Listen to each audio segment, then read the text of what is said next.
Mortgage loans, business loans సులభంగా government, private banks నుండి ఇప్పించబడును.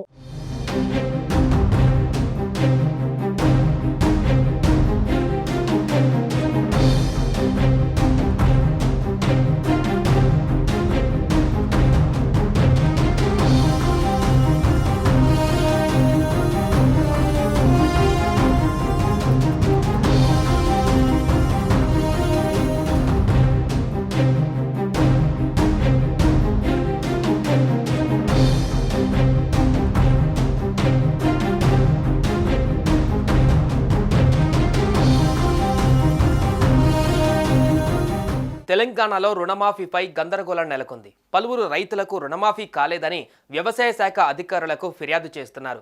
దీంతో ప్రభుత్వం స్పందించింది. రుణమాఫీ కాని రైతుల వివరాలను నమోదు చేసేందుకు వ్యవసాయ శాఖ సర్వే చేపట్టనుంది. ఈ సర్వే మంగళవారం నుంచి మొదలు కానుంది. అర్హులై ఉండి రేషన్ కార్డు లేక ఇతర కారణాల వల్ల మాఫీ అవ్వని అన్నదాతల ఇంటికి వెళ్లి వివరాలు సేకరించనున్నారు. ఇందుకోసం రైతు భరోసా పంట రుణమాఫీ యాప్ను ప్రభుత్వం తీసుకువచ్చింది. ఇప్పటికే ఈ యాప్ను అన్ని జిల్లాల వ్యవసాయ అధికారులు, డివిజన్, మండల అధికారులు, విస్తరణాధికారులకు ప్రభుత్వం పంపించింది. రుణమాఫీ వర్తించని వారి ఇళ్లకు వెళ్లి క్షేత్రస్థాయి సమాచారం తెలుసుకొని యాప్లో నమోదు చేయాలని మార్గదర్శకాలు జారీ చేసింది. నమోదు అనంతరం రైతుల నుంచి ధృవీకరణ పత్రం తీసుకోవాలని, స్థానిక పంచాయతీ కార్యదర్శి సంతకం తీసుకోవాలని సూచించింది. ముందుగా ప్రయోగాత్మకంగా కొందరి రైతుల వివరాలను నమోదు చేసి పరీక్షించాలని ఆదేశించింది.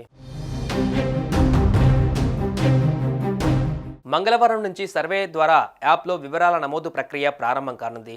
2 లక్షల వరకు రుణమాఫీ చేసినా తమకు వర్తించలేదని రైతులు వ్యవసాయ శాఖ అధికారులకు ఫిర్యాదు చేశారు. వారి ఖాతాలను తనిఖీ చేసినప్పుడు రేషన్ కార్డు లేదని, చాలా మందికి కుటుంబ నిర్ధారణ కావాల్సి ఉందనే కారణాలు తేలాయి. రుణమాఫీ వర్తించని వారి ఫిర్యాదుల పరిష్కారానికి ప్రత్యేక యాప్ను రూపొందిస్తామని వ్యవసాయ శాఖ మంత్రి తుమ్మల నాగేశ్వరరావు ఇప్పటికే ప్రకటించారు. దీనికి అనుగుణంగా యాప్ను అందుబాటులోకి తీసుకువచ్చారు. ఇక 2 లక్షలు దాటిన వారి విషయంలో రుణమాఫీ ఎప్పుడు చేస్తామని వెల్లడించలేదు. రుణమాఫీ కాలేదని ఫిర్యాదు చేసిన వారి ఇళ్లకు వ్యవసాయ అధికారులు వెళతారు. ముందుగా వారి రుణ ఖాతాలు, ఆధార్ కార్డులను తనిఖీ చేస్తారు. అనంతరం కుటుంబ సభ్యుల వివరాలు తీసుకుని యాప్లో అప్లోడ్ చేస్తారు. రుణాలున్న భార్యాభర్తలే గాక 18 ఏళ్లు దాటిన వారి కుటుంబ సభ్యుల ఫోటోలు తీసుకుంటారు. ఆ తర్వాత కుటుంబ యజమానితో ధృవీకరణ పత్రం తీసుకుంటారు. అందులో యజమాని తన రుణ ఖాతా, బ్యాంకు బ్రాంచ్ వివరాలతో పాటు రుణమాఫీ కోసం కుటుంబ సభ్యుల వివరాలను ఇష్టపూర్వకంగా రాసి ఇస్తున్నట్లు పేర్కొంటూ సంతకంతో పాటు మొబైల్ నంబర్ను రాయాలి. వీటిని ధృవీకరిస్తూ గ్రామ కార్యదర్శి సంతకం చేయాలని వ్యవసాయ శాఖ నిర్దేశించింది. సుమన్ టీవీలో మీ పర్సనల్ అండ్ బిజినెస్ ప్రమోషన్స్ కోసం కింది నెంబర్కి కాంటాక్ట్ చేయండి.